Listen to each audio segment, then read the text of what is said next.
Welcome to Rhubarb. I'm Vanessa. And this is Kasia, and welcome to our podcast. Yeah, I'm very excited about this, Kasia, Yeah, me because too. we've been talking about this a while. So we are just doing it. It's important to So say that we always had so many architectural conversations, you and yes, me. that is true. And yeah, we've decided we need to share some of our thoughts with everyone, just to Yes, with everybody, kind and of enjoy our catch-ups as well. Publicize yes, the catch-ups. yeah, I think it's pretty cool. that's right. Anyway, this So today it's like a very topical subject. Well, it's probably going to come up quite a bit, isn't it? I I think think. we want to go big with the first episode, don't we? And the big topic Well, is it is all about like the planet. There's no planet B. It's the whole green, it's sustainability, it's carbon footprints.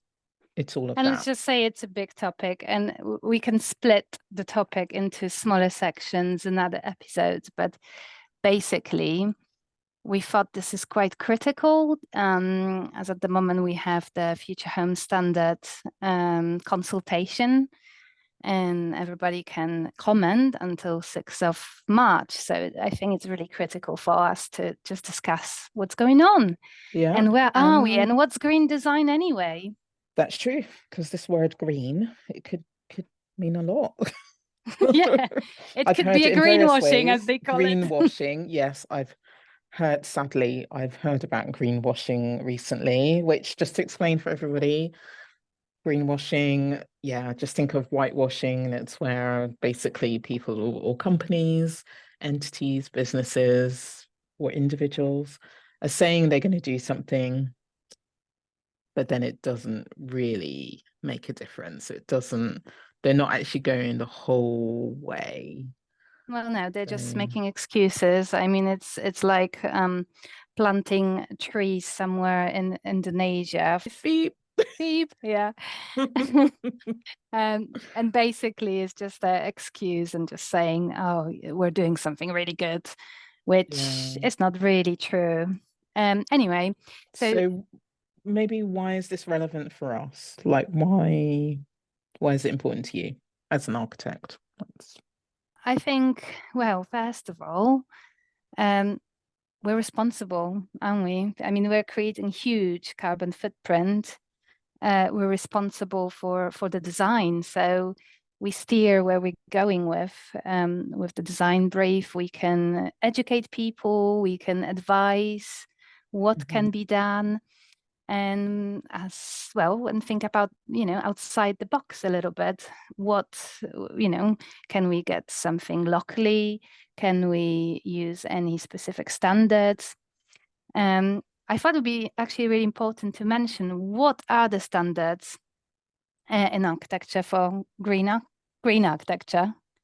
Yeah, well, we do have a code of conduct, don't we? I'm going to have to bring this up now because I do not know the codes of conduct right off the top of my head, even though I do teach this. So, in Shall we cut that our out, professional Vanessa? code of conduct, We it all know it, but we don't, does, yes. yes, yeah, we know it. We know it's there. I just want to be able um to actually quote it. So let's have a look. One of the main things, yes, number 5, consider the wider impact of your work. And under that, it says, where appropriate, you should advise your client how best to conserve and enhance the quality of the environment and its natural resources. Hmm. So that's You, it. I mean, anybody who's going to be an architect and delivering those services ought to be advising our clients.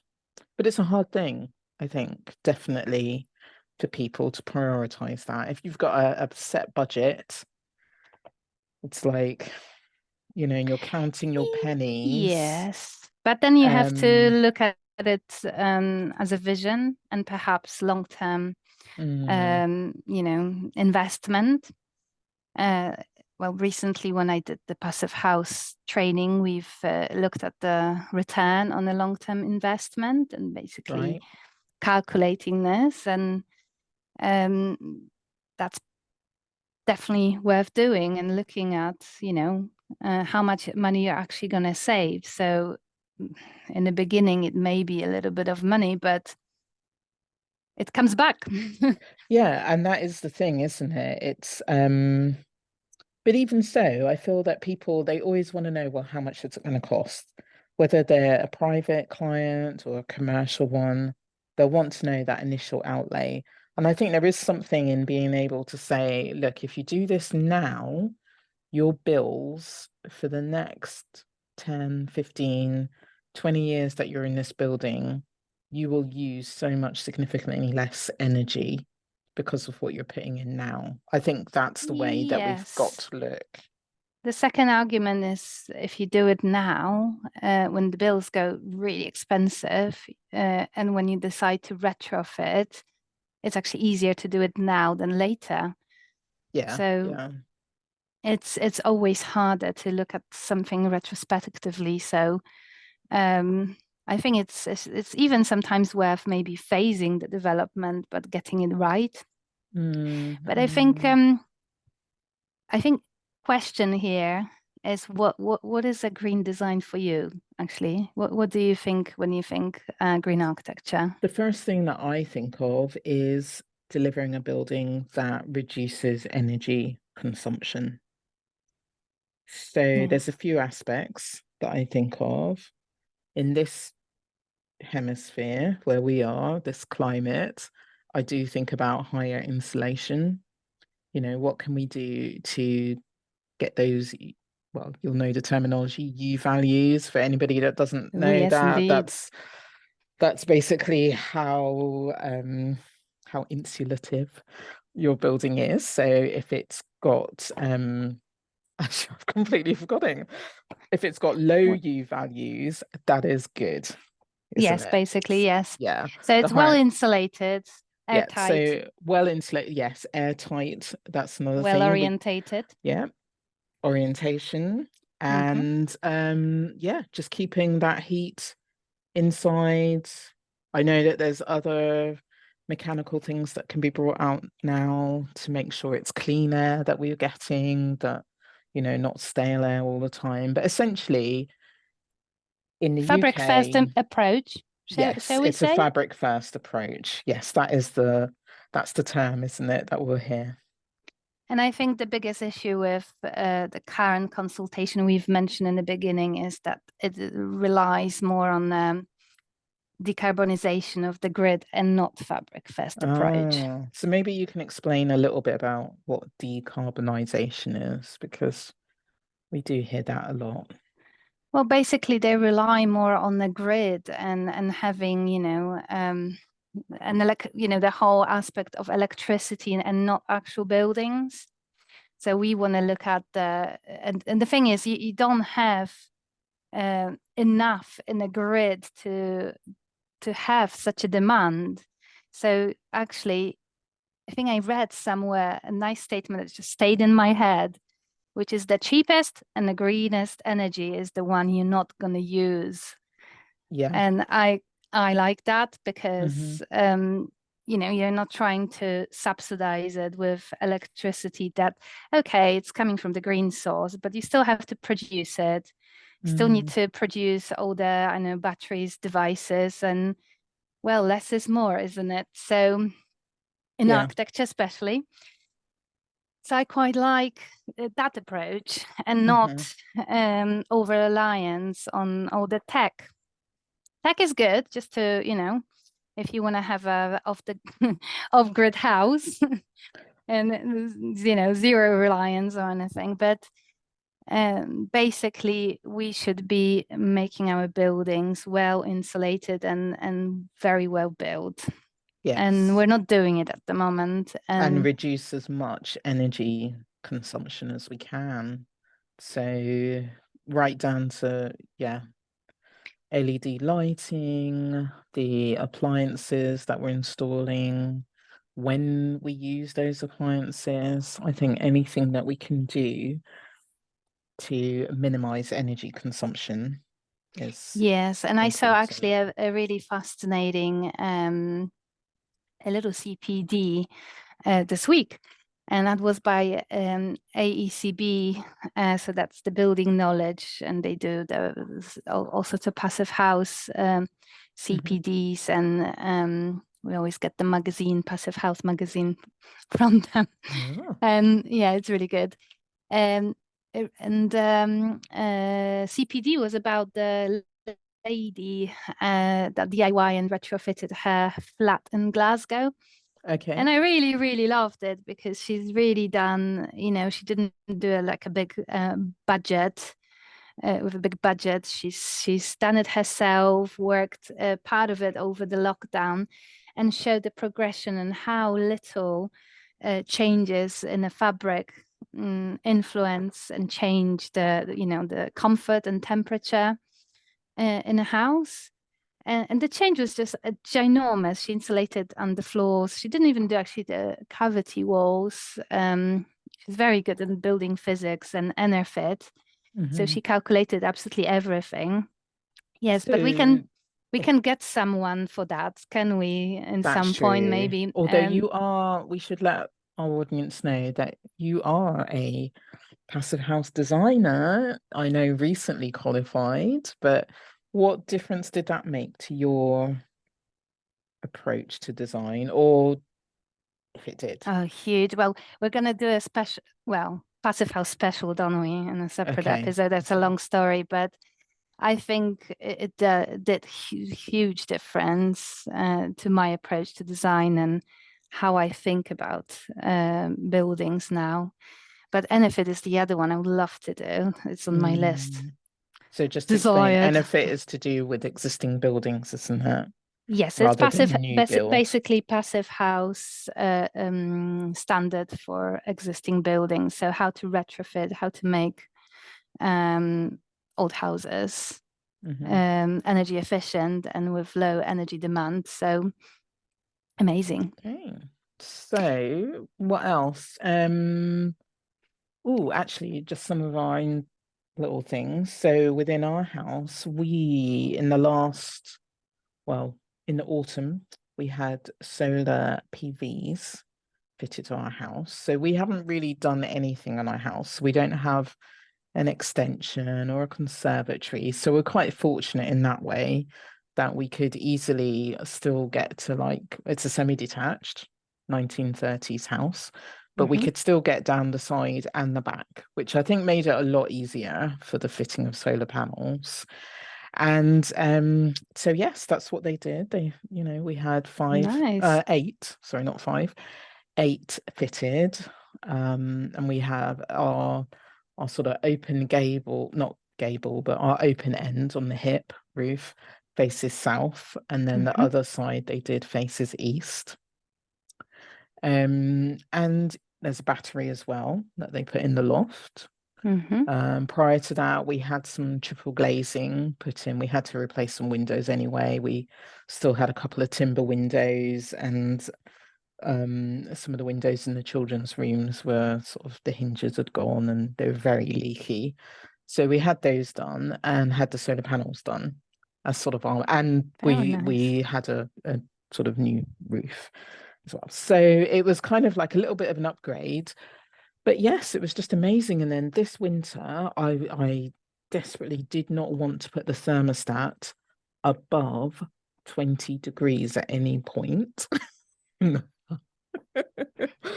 Which nobody noticed until a very cold morning when, yeah, children were home from uni or something, and it was like, the house is so cold. And so somebody put the thermostat up to like 24, which when I discovered it swiftly went back Wow. down the dial. I left it around 21. But yes. So you I've been see, very, these and then are now I'm our, inching it down to 19 because we're getting into a bit warmer weather now. but it's funny all this because we sort of like all do the same really, and we all think this is normal. As when you look at all those passive houses and well insulated buildings, the temperature like this is just easy peasy. This is what it is, and also, you know, the fact that the temperature is equal everywhere, and you don't have any drafts. And I think the other thing that I really like is that you don't have any dust. So, by the way, Yes. so yeah, no dust, Yeah. nice, Although somebody equal was temperature, no asking, drafts. yeah, somebody was asking me about Passive House, and I know Mhm. you can open windows. Yes, you can. I think they thought you couldn't, Yeah, but it keeps coming up. why do people think you can't open the windows with a Passive House building? They think that because you have mechanical ventilation running all the time and having all the air changes within the building, and this is the whole, you know, concept, Hmm. because you have such an airtight house that you need to ventilate and get the, you know, control the moisture to avoid any issues. And obviously that is also your source of heating in a passive house. So the question, what was the question, Vanessa? I lost it now. Windows, that was the Windows, yes, question. opening windows. Yeah, so basically when you open the windows, you just you have more air changes, and you're going to be opening it when it's summer probably.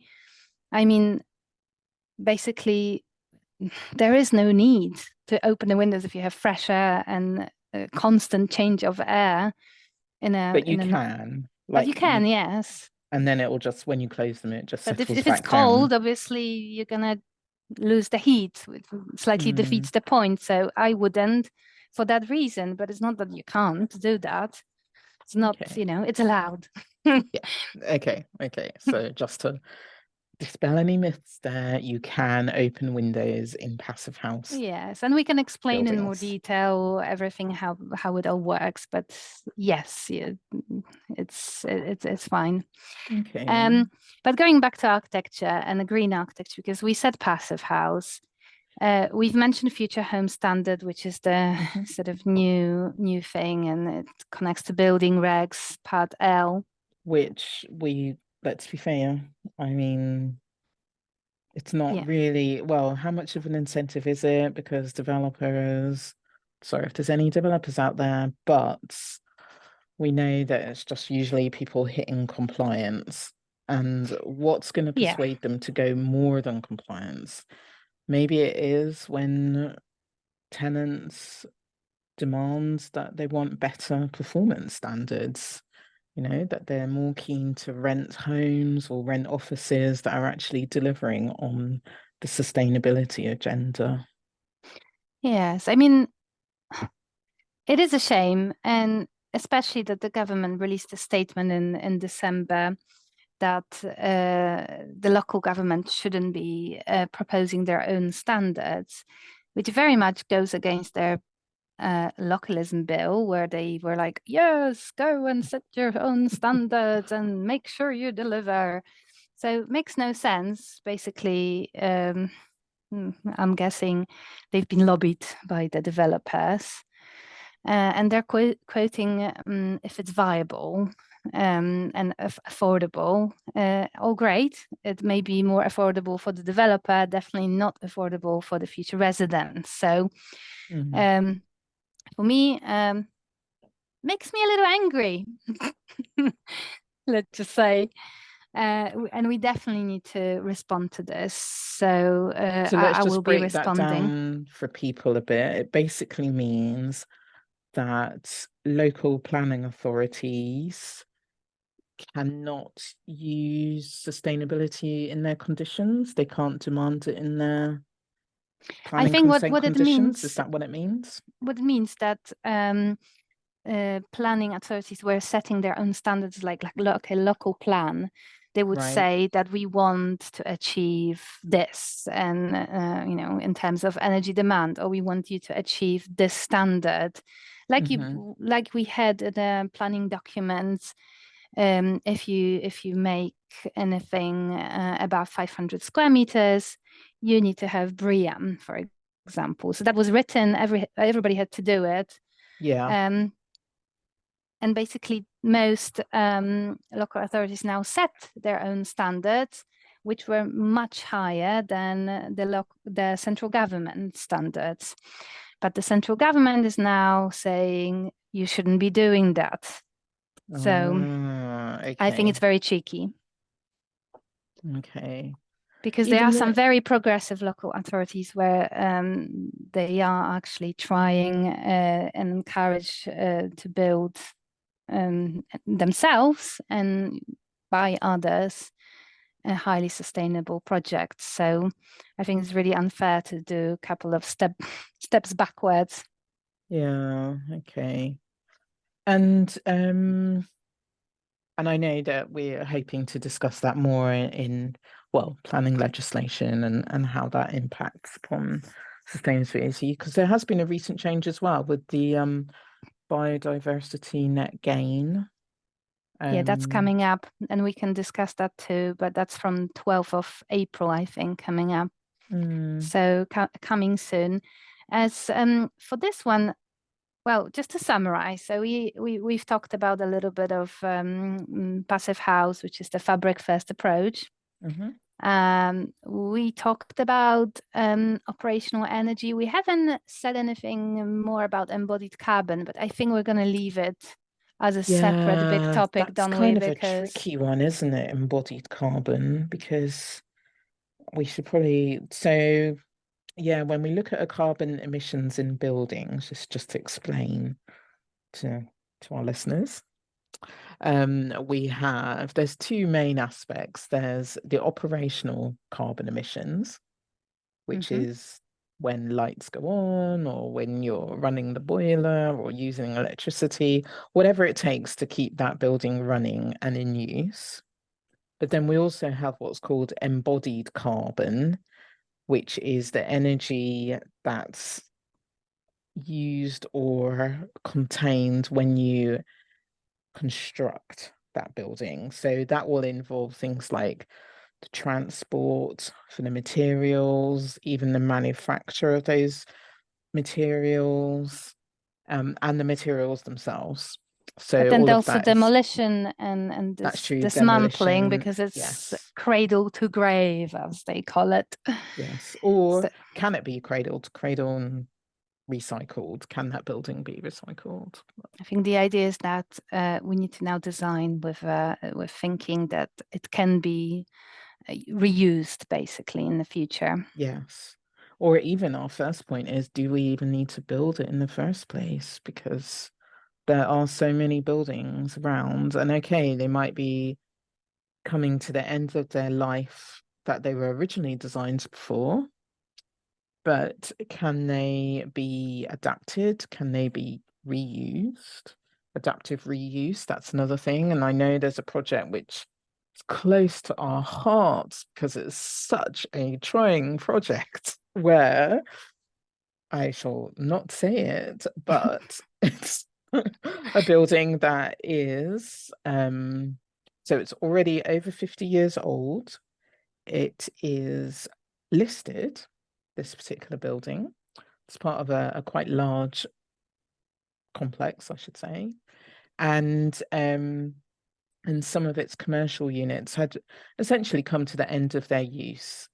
And so there was a feasibility work done about changing their use to a different use, to residential use, which isn't unusual nowadays. Lots of commercial buildings have been changed into residential. And but yes, there's no way that this particular complex is going to be demolished in its entirety, not at this stage. Structurally, yes, there's some maybe remedial work, but nothing substantial. Is that right, Kate, you would say? Yeah, I'm keeping Unless that's quiet. It's not my changed. favorite. Oh, is it not? Sorry. It's fine. Yeah, it's funny not my I did enjoy designing it, but I'm not delivering it. So Good for you. yeah. No, I'm So, joking. but Well, the thing is, I I can think be adaptive behind read, I think reusing. reuse, yes, it's an important aspect that as designers we do need to be aware of. And actually, when we speak with clients or they come with projects, we ought to be sort of saying, do you actually need a new build? Or is there something that can be done with the existing building? Or is there an existing building that can be looked at that meets your needs before we 100%. actually construct something new? So that's another thing that's influencing architects quite a lot. And we're not just talking about historical buildings. It could be, like you said, more No, modern all buildings. the buildings and, in the first instance should be converted or refurbished Hmm. unless they're really, really poorly. And if you end up like changing absolutely everything, then it starts to be a little bit questionable Yeah, but even because then, I mean, I came across.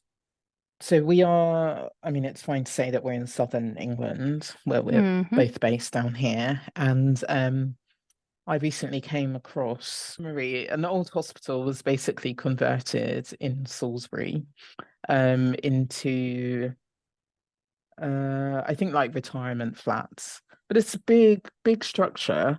mhm. Um I think it was done many years ago, probably back in the 90s, because their new hospital is sort of late 80s or early 90s. So adapting old buildings, I think particularly industrial buildings, lots of factories up north and things, rather than demolished, they've sort of been brought back into use. Yeah, it is something that does happen, and it has happened over many years. But now, maybe it's because the lifespan of some of the 20th century buildings are reaching their end, aren't they? And it's Hmm. easier. We've had a lot of big demolitions. I'm thinking the centre of Portsmouth, the whole like shopping centre there and Tricorn, and now it's Cascades. And You can so, get those assessments done, and just basically look into, is it worth, is it not worth it? I mean, I had that assessment done for one of the schools I was involved in, and mhm, um, well, that project, we had to do everything, change the slab, insulate the walls, change the roof, change the ceilings, change the windows. And at the end of it, pretty much everything had to go. So, and the cost was not far off um, from the new build.